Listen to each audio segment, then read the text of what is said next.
Hi everyone, welcome to another episode of Rita's Book Club. This week I'm super excited to review One Last Stop by Casey McQuiston. I totally fell in love with this author when I read Red, White and Royal Blue, and when I discovered they were just releasing a new book, I had to read it. After reading the concept of the book, I was totally sold. The book is funny, sexy, heartwarming, and even a little bit of magic. So the story follows 23 years old August, and she's moving to New York. She's a bit cynical, doesn't believe in magic and in big love stories. So she thinks that being alone is the only way to go through life. And that's why she keeps going from university to university, changing cities, trying to find a place that feels like home to her. She's bisexual, and her whole life, her mother expected her to assist in solving a missing persons case from the 70s. In this case, it was August's brother that disappeared. Obviously, she's completely proven wrong in the first few hours of finding three weird roommates and getting a job at a 30 hours pancake diner.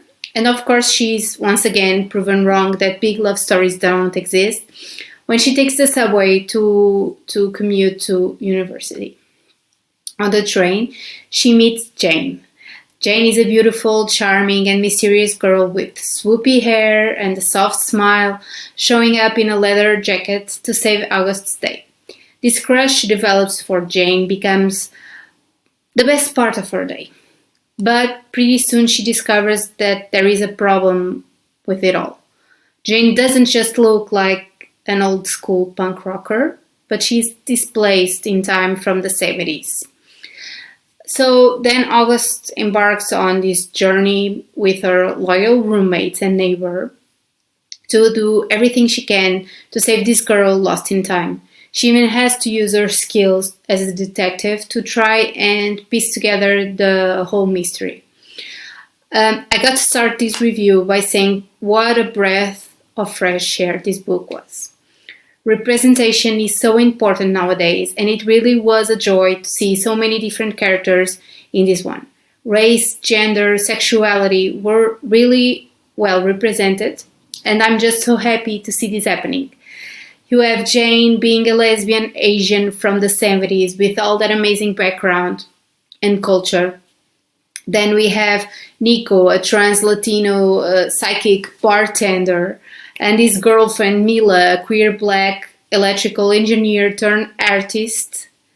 Then we have Wes, a queer Jewish tattoo artist, and his love interest Isaiah, aka antidepressant, and accounted by day, and a drag queen by night. So honestly, I really love to learn so much about the different cultures and the lives each of the characters live through. I think the author did an amazing job in incorporating the era that was lived in the 70s, during protests and the prejudice some of that time in America. So that environment was really well written in the story.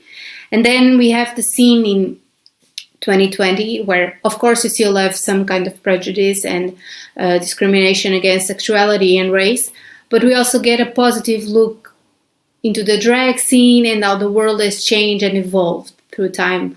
Like we see Jane being really surprised that two girls can kiss on a subway. So that was really interesting to see that dynamic. But I think I fell in love with the characters and the way they created relationships with each other. Of course, August and Jane are the center of it all, because, for example, August is looking for her home, and these people, all of them help her. They make her found her place in this big city and make her more adventurous, try new things, to take a chance on people. So in the end, of course, she finds her place and her family, her found family through it all. So It was really, really nice to read that. And also a big plus for me was the mystery side of it. Not only August trying to help her mother learn the truth about what happened to her uncle in the 70s, but also trying to piece together Jane's life and trying to find a solution to free her from the subway and the energy. So it was really, really fascinating, that side of the book.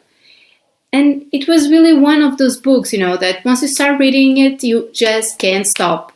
The story is really well developed, and I love how I mentioned this before, but I love how we got a glimpse of the past, present, and maybe even the future of the LGBTQ plus community.